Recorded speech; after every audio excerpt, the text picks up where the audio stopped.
Virtue, and for the next episode in my Muse in Music video blog, I am so excited to be talking to Keitaro Harada, music and artistic director of the Savannah Philharmonic. Keitaro also serves as the associate conductor of the Tokyo Symphony Orchestra.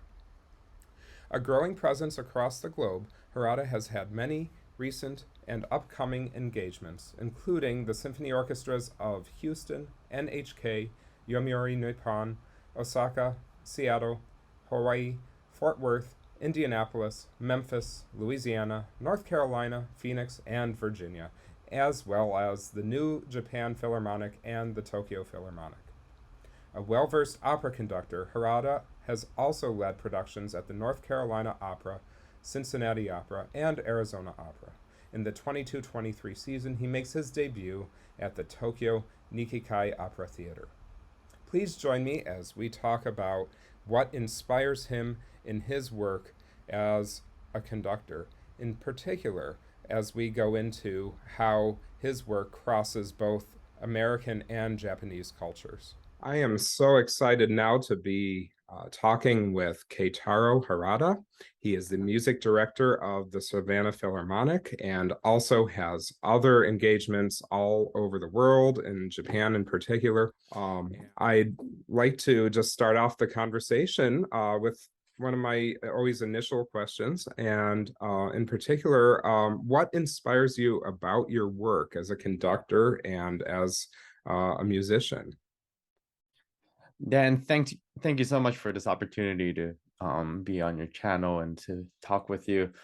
Inspiration really comes from being and having this amazing opportunity to make music with so many people in front of you. I always thought growing up that I was gonna be a chamber musician. But then when I got the conducting bug, and an opportunity to, conduct in front of a large ensemble. And it really came from Frederick Fennell when I was at Interlochen. And okay. and he just to be able to stand in front of a large ensemble and to feel the energy of the wonderful music that is being made from the wonderful musicians in front of you, it's just an awesome feeling. And then most importantly, to be able to create the intentions of what the composers had in mind from the score and then putting everyone's ideas together to perform a piece of composition is, to me, really thrilling because it really never gets boring. Yeah.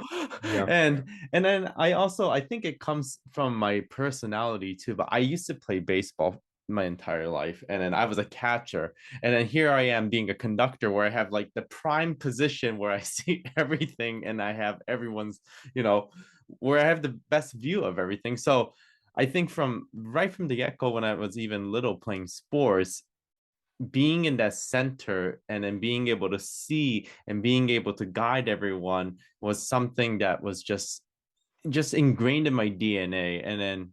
And that's, I just love every moment of what I do as a musician, as a conductor, and yeah. And you said you were a chamber musician too. So can you tell us a little bit about that? What's your instrument, and how that evolved into conducting as well, and how that influences your artistry? Sure. I'm a woodwind doubler. So what I wanted Wow. to do in life was to be in the Broadway pit as a pit musician. I absolutely love musical. That is like what brought me into music from at the first place. And then what I really wanted to do when I was little was to be on stage on Broadway, to be able to sing and dance, and that was my dream. And then it became into playing in the pit and then being able to play all these kinds of instruments. So I'm a woodwind doubler. I started off as saxophone. I play all kinds of winds. When I got into conducting, I started to learn string instruments and then piano from when I was little. So it's sort of I'm an almighty kind of all-around musician in many ways. But yeah, I think that knowledge of having the opportunity to play winds, brass, percussion, strings, and mallets and piano at the end of the day was a super benefit for me when I ended up choosing the path of becoming a conductor, because you just have to know everything, and you need to know how it feels like to play that third horn part, how it feels like to play that, viola part. And so it's all been very, I've been fortunate really, because I didn't grow up thinking I was going to be a conductor, but here I am becoming a conductor. So Yeah, and that's actually a pretty common path where, people don't always start off saying, "Oh yes, I'm 3 years old. I'm going to be a conductor." Um, but yeah, and so understanding how sort of the origins with the chamber music, with all the different instruments you played, and so could you maybe talk a little bit about then um, it may have to do with your background in terms of the Mhm. instruments and also in terms of your love for Broadway, but what music then inspires you as a conductor in particular? You have favorite composers, eras, Sure. etc. Sure. I think I caught the bug from Bernstein for sure. Okay. Um, West Side Story was definitely that, that opening saxophone solo to, the finger snapping, like how cool can that get, right? And so Yes. like that was me in first grade or second grade thinking, oh my gosh, this is so cool. And then and then um and then around high school, I really fell in love with opera. And it came out of the blue. I was at Interlock and I was running. I was listening to NPR on my like this little radio that I had when I was running. And then the end of Act One of Bohème came on. And then until then, I had never really listened to or seen a professional production of an opera. So I really had no idea what I was listening to, but what I did notice was that this music was just unbelievably beautiful, and immediate, I remember slowing down because I stopped running and then just listening to the music to hear what the announcer was going to tell me what this music was. And then when it said that it was the end of Act One of Puccini, I had not really um listened much of Puccini until that point yet. So I really got into opera. And I really thought, okay, this is what I needed to do. This is what I want to do to be in the world of opera, to be able to create music in such beautiful ways. And I think it really comes down to my origin of loving musicals, because I love all kinds of musicals. I've been in productions of musicals from when I was little. And so for me, that storytelling through music is something that feels to me most natural. And I just like the grand production of it. There's costumes, there's sets, there's acting, there's singing, there's dialogue, there's an orchestra, there's, everything that you can imagine. The high art of it all comes down to opera. Hmm. So I love it. Yeah, and so as you as this evolved, then so you had Mm-hmm. um this sort of awakening to opera then, and when you're, I guess, what, high school age, right? So Mm-hmm. um where did that go? Where did that take you? So was that something you wanted to do? I mean, now you're at Savannah Philharmonic, so it's orchestra, Mm-hmm. right? But I, Mm-hmm. I imagine you also do musicals, or at least you Mm-hmm. have some pops concerts, or Sure. I'm In sure you do Bernstein. So yeah. Sure. So I would say that when I was, well, so I was in college, as a student, I used to do like the university musical productions, and Mhm. then I would do the opera productions. And when I went to University of Arizona for my postgraduate work, that fellowship was very focused on being an assistant conductor at a symphony orchestra at Tucson Symphony, and also an assistant conductor at the Arizona Opera as an opera Whoa. conductor.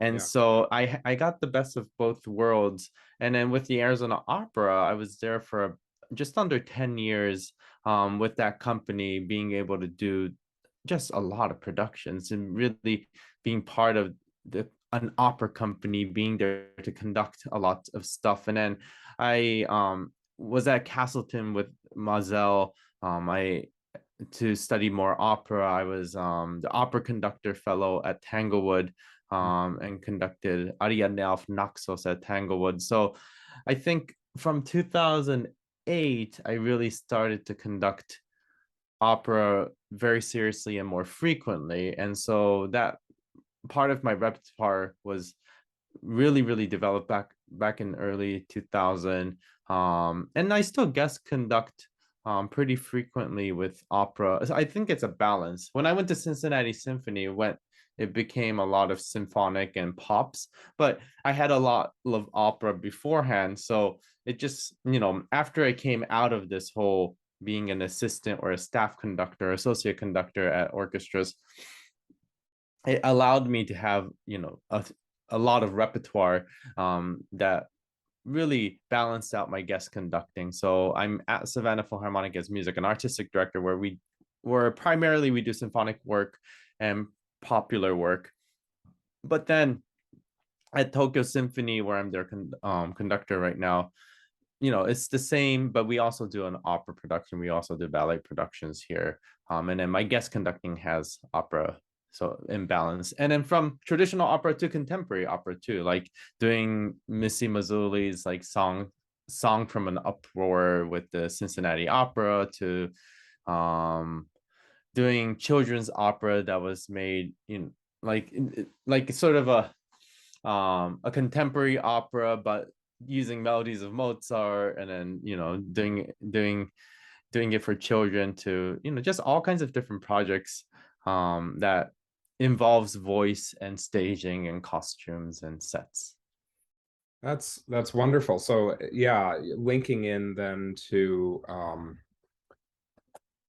first of all, I love the way you talked about your career development and how it's so multifaceted. So, and it's very interesting, I think, for the people who listen and view the video blog Mm-hmm. to get to know sort of the multidimensional traits of Mm-hmm. people I talk with. But and then on top of that, you mentioned, yeah, moving into contemporary works. So can you talk a little more about like some of your um, favorite or most inspiring living composers? It sounds like you've the melodies of Mozart or Missy Mazzulli or Mm-hmm. whatever. All wonderful new voices. Do you have others that are particularly inspiring, or even besides Bernstein, who's Sure. yeah. Most definitely. I So when I was at Cincinnati Symphony, we did a lot of contemporary music, with music of living composers, which really helped me a great deal, because I had this opportunity to meet a lot of them, and to get to know various types of repertoire, and to the point where it came to sort of my own understanding of what kind of new music I like. Because at the end of the day, there is some organizations or people who or performers who just do contemporary music because it's the thing to do. Right. But then what I really do not enjoy is when it becomes just a one night stand, where it's just Okay. one performance and then there's no second opportunity to it. My master's dissertation was just based on that, of why there's no emphasis on second performances or third performances. Mm, And so I have a really focused mind of making sure that it's not just going to be a one-time thing. And in the recent years, you know, so I'm from Japan, born and raised in Japan, and my most of my career is basically in the United States. And but I did most of my main music training in the US. So like I realized that I've started to conduct in Japan in the last 5 years or so. I realized that I really didn't know much Japanese composers' music. Oh, Um, I think the first time I ever conducted a Japanese composer was well in my 20s. I was at Tanglewood and I did a Takemitsu piece. yeah. And I felt sort of bad because I thought, oh my gosh, I really don't know anyone because I just didn't grow through the training. I'm not really musically trained in Japan, so it just didn't know anyone. So I've started to focus a lot of my energy into understanding and knowing and getting to know living composers in Japan of Hmm. today, in two ways. One is really um, programming pieces of composers who are really already well known, like Yoshimatsu or like Dai Fujikura or Senju Akira. And then with these three composers, like what I try to do is not only just performing in Japan, but trying to bring them into the US concert scene. So like in Seattle, I did a world premiere of a piece by Akira Senju that was written for me. I did a piece by Dai Fujikura, which the performance and the composition was really lovely. That Seattle Symphony's commissioning him to write a new piece for a future season. I did a Yoshimatsu piece that was well received. This a few months ago in Hawaii Symphony, I did a Yoshimatsu symphony. I did a Yoshimatsu, two other short pieces by Yoshimatsu, and and then this is sort of my way of trying to bring in, already known, somewhat popular Japanese composers that don't get performed much often in outside of Japan to the US. And then the other thing that I'm doing in Japan right now is I've started with the Tokyo Symphony and Suntory Hall. I've started a new competition, which I have designed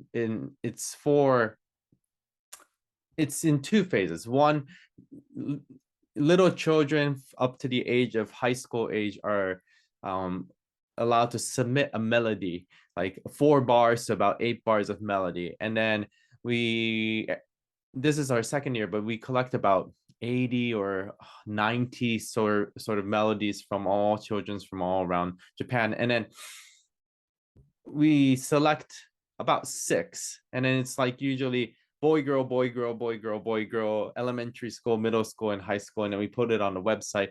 And then I ask composers under the age of 30 in Japan to use these melodies. They could use up to two Oh. or more up. They could use all if they want to, but just at least two, and compose a piece based on a theme. So like the kids were given a theme called, they say, dancing, and then so they wrote dancing melodies. So these composers are supposed to write pieces of that is under that theme, and in 5 minutes instrumentation of like triple winds at the maximum, and then not only that, I want, they submit the score, but also they submit a video, a 5 minute PR video of them talking about themselves. And then why I'm doing that is because, we live, this is 2022. We live in an age of social media. We live in an age of TikTok, Instagram, Facebook, and Twitter.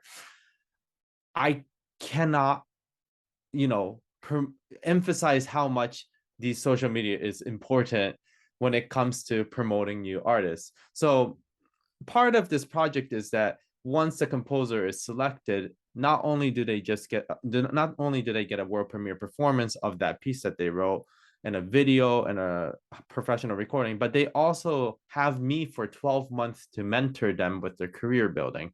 And Hmm. so I set them up with interviews with magazines, to blogs, and then we make PR videos on social media to really, get people excited about this world premiere.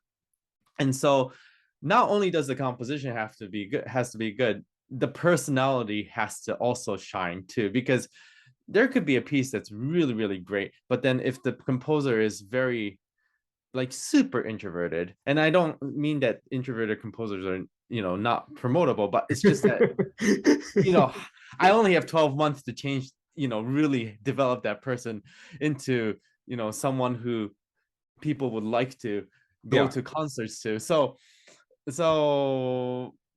so my first, and then not only that, like a lot of the projects that I do or guest conductings that I do, I try to have this composer that I mentor write encores to a piece, or if it's a pop program, Oh, write arrangements, and so that he or she gets an opportunity to work with different professional orchestras that I've been involved with. So to take an example, like last year we was our first year, and this girl Miyuki Oda got selected, and right after we selected her, she won the Midwest Band Clinic's middle school composition composing program, and she was the first winner of this competition with the music called Dawn, written for middle school. And then she had that, since in the last 12 months she had collaborated with, I think, about 8 professional orchestras, either by writing arrangements or writing a new piece. And then she's been commissioned to write 3 pieces for a professional orchestra in the coming season. So these are at first, jobs that I give, but then it gets picked up, because other people start to notice these things. So that's what I'm doing with, Japanese composers specifically. Um, on the other end of things, I try to, because of my, career in the US, I know a lot of the US composers, and then in Japan, a lot of the US composers don't get performed a lot. So I try to bring that to Japan. So I do the vice versa. I try to bring Japanese composers to US, and then the US composers that I know to Japan. So like in the like this in a week or next week, I do an John Adams program of Chairman Dances and Absolute Jest with the Ataka Quartet. I mm-hmm. did an album recording of all John Mackey music. I did an album of Corigliano. Next season, I have like a Michael Doherty concerto called Flamingo. I did a Clarice Assad piece last month, for string orchestra, which was really really fun. And then like Frank Kelly, I love his music, so I try to Mm-hmm. put his music, wind ensemble, and also orchestra stuff. Um, and then with the other aspect of contemporary composers and living composers, I wanted to make sure that it makes sense.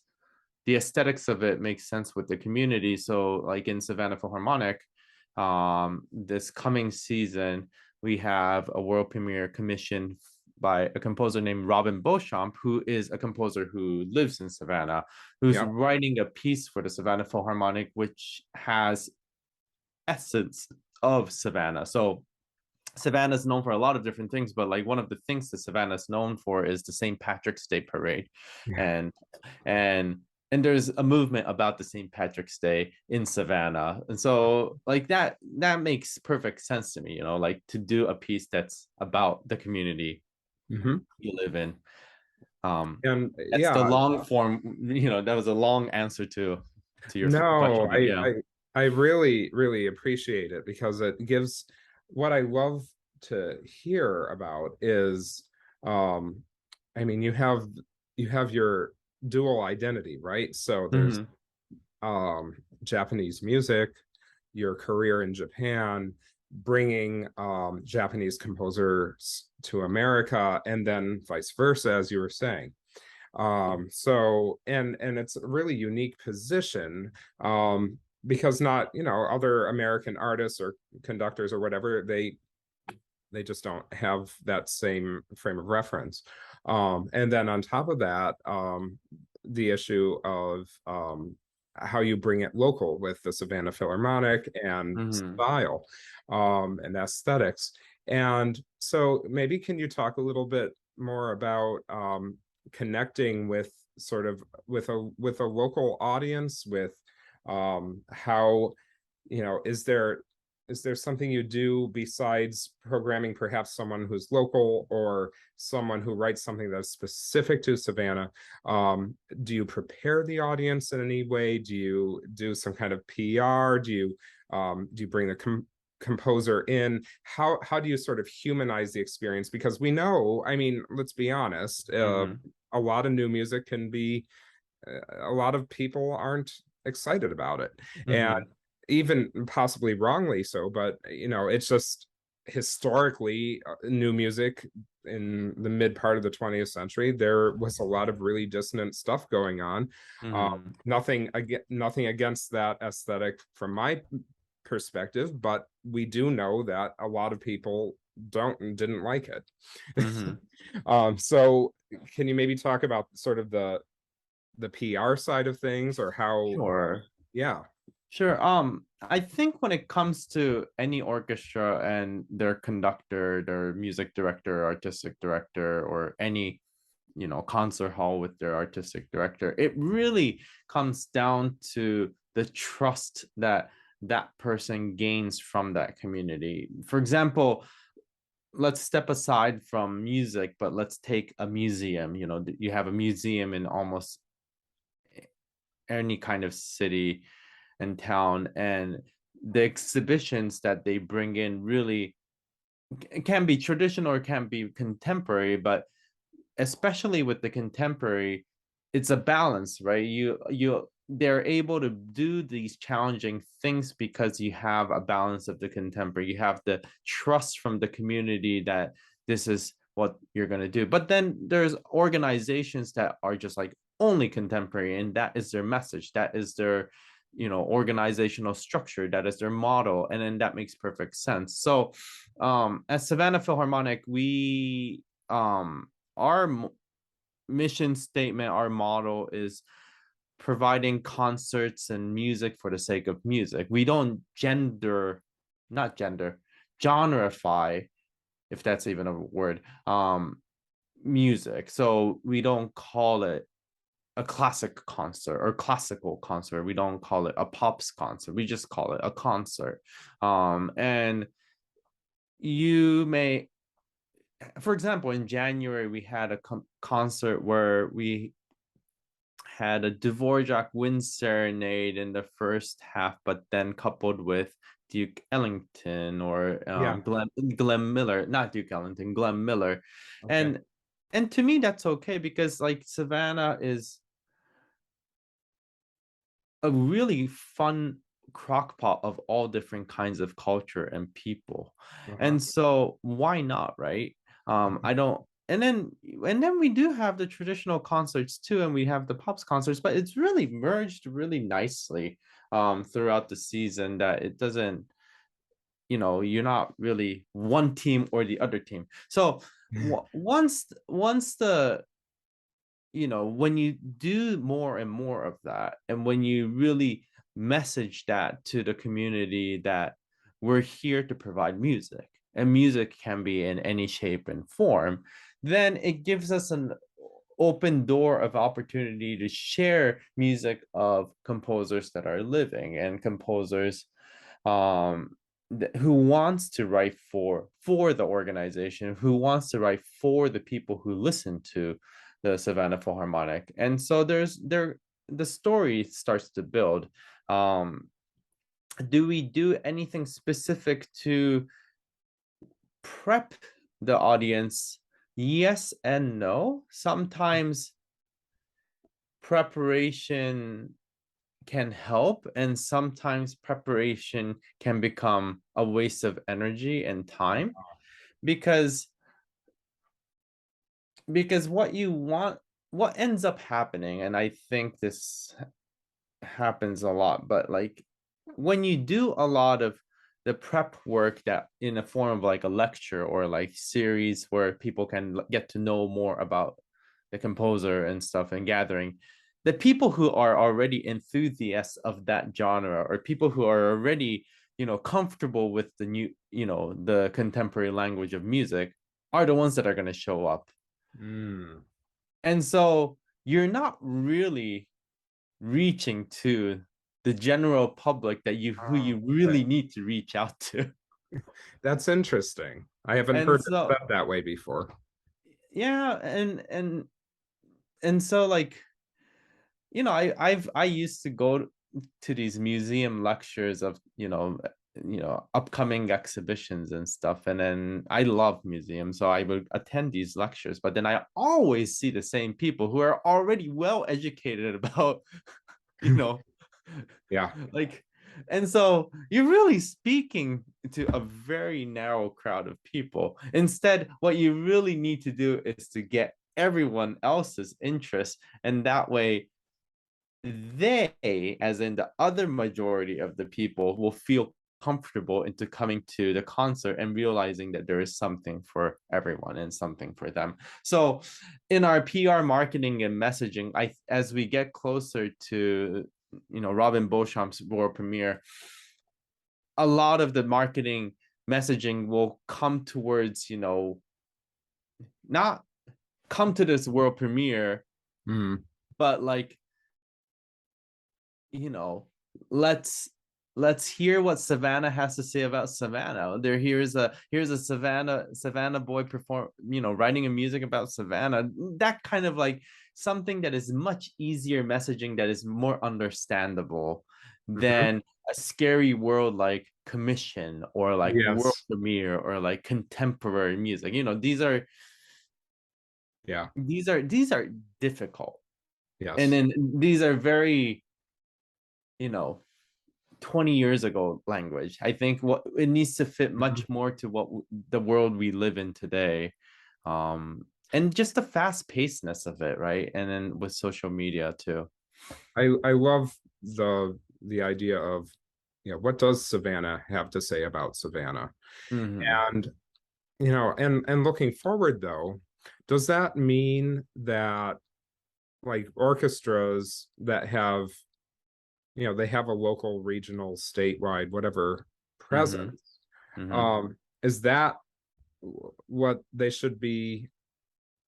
do should be doing? I mean, um should they be focusing more on just local composers, or should there still be a mix? Sort of, what does the landscape of 2020s look like with new music? Because I know, yeah, the whole contemporary thing, the world premiere thing, all those are just very heavy, scary terms. And then the local angle is really great that people can relate to. But what does that mean about other composers and, Sure. more broadly?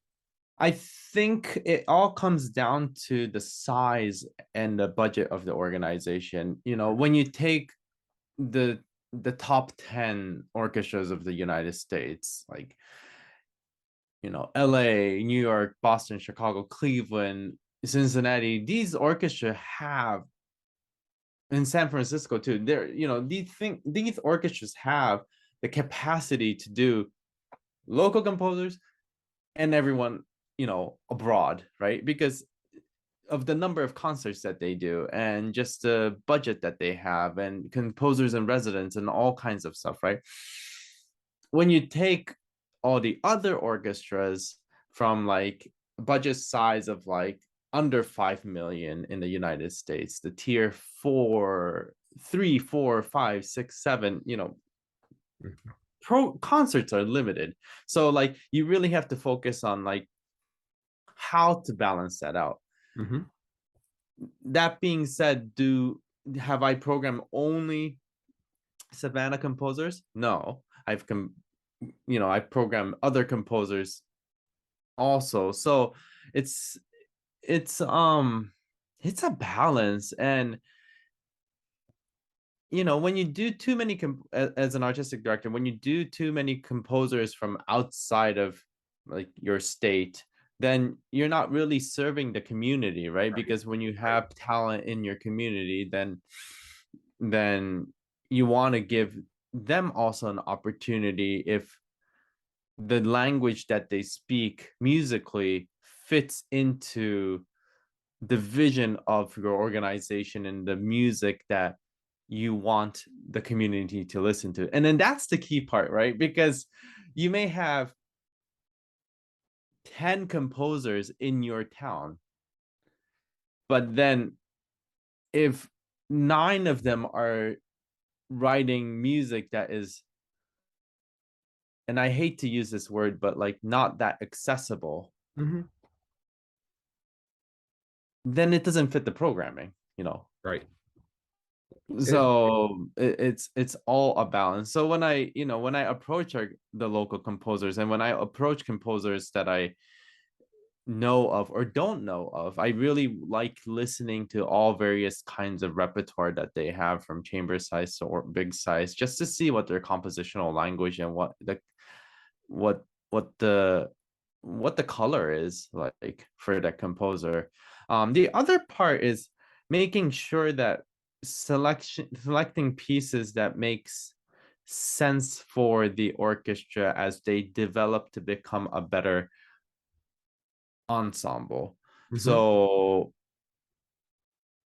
So you know, when you do pieces that are too easy, then you know that's not as healthy. And then when you do pieces that are just impossible to play, and those pieces do exist, Oh yeah. then that's also unhealthy, right? And Yeah. so as a music director, it's a very, very fine line of making sure that the development of the orchestra through the programming, through the balance of this new piece with Shostakovich, this new piece with Beethoven, you know, Yeah. that they are also understanding why and how, and organically they're gaining more skill set of playing different types of music.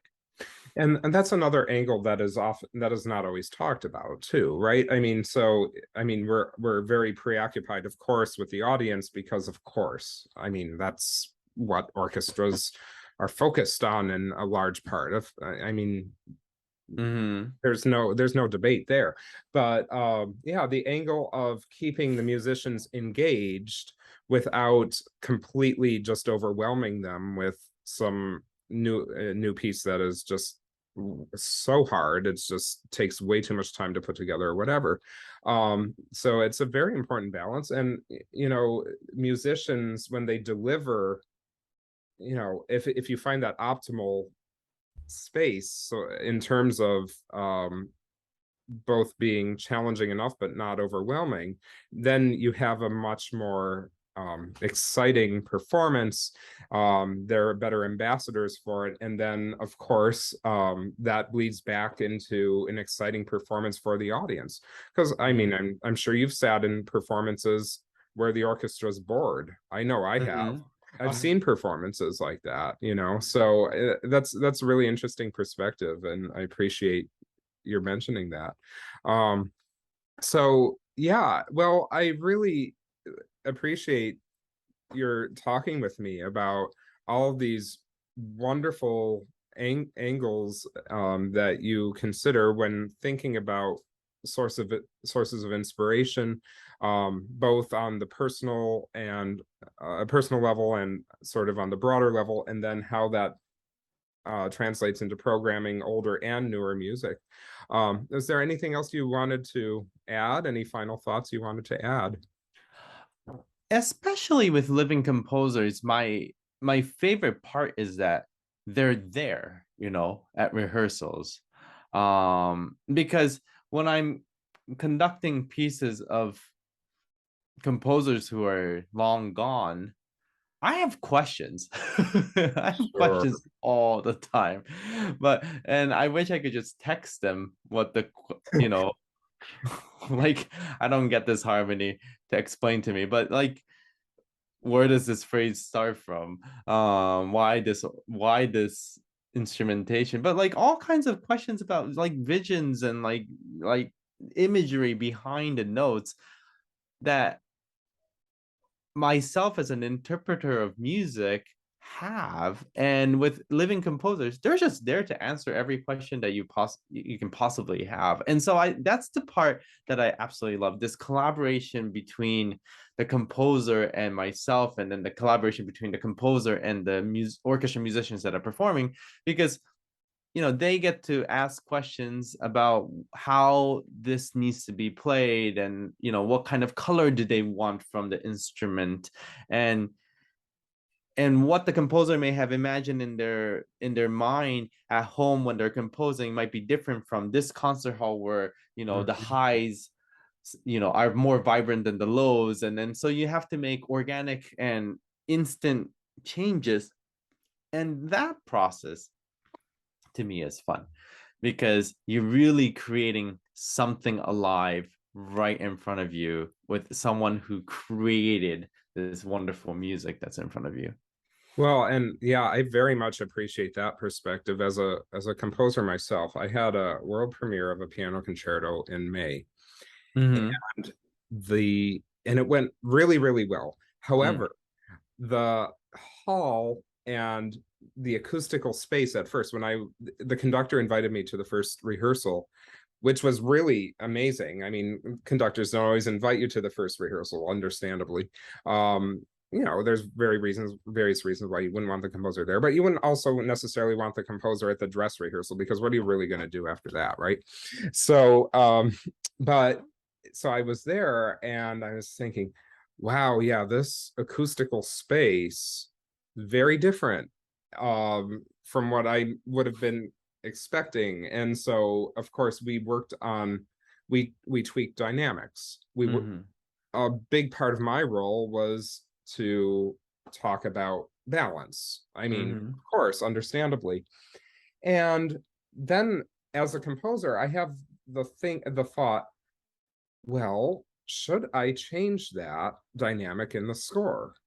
Or in a different hall, wouldn't matter. Do I use Mm-hmm. the dynamic to capture the spirit of the performance as Mm-hmm. opposed to the literal level of decibels? Mm-hmm. It's always a quandary, because and there were some dynamics that I did actually change slightly, but then others I thought, no, it's just the space. And there was Mm-hmm. nothing wrong with the hall. It was a good hall. But all halls have their idiosyncrasies, Correct. and so you have to work through those issues. So I really appreciate your bringing that up, because it is such it's a dynamic kind of thing where you can't, no pun intended, where you can't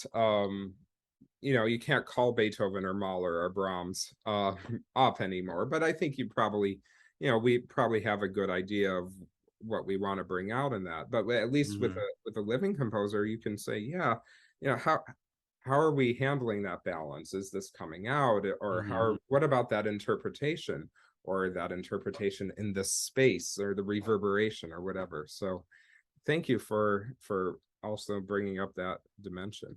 Yeah, I think it's all about flexibility, and it's about, having a conversation with the composer verbally and also through music, because it just with acoustics and with every hall, it's so different. And even with composers that are not alive, when we do pieces, we change dynamics pretty frequently. And at the end of the day, what really must matter is that the audience experience of the interpretation of the music that you are interpreting really is the best that you can do at that very day. And so slight adjustments are always, I feel that it's part of the game. I think it's just the natural way of conversing through music. Mm-hmm. For sure. Yeah, and you mentioned dynamics, and I'm also thinking articulations too. Mm-hmm. Most definitely. I don't know how many times I've had to think, oh yeah, maybe I really need that more secco or off the Mm-hmm. string there, or whatever, to Or make when to it. cut off, Yeah, Yeah. absolutely. Well, thank you again so much for this absolutely wonderful conversation. I love sharing sort of the behind the scenes look of how artists work and how musicians work. And Mm-hmm. um, thanks again for talking about your approach to programming, working with living composers, and ultimately what is inspiring to you about what you do. Thank you so much for this opportunity, Dan.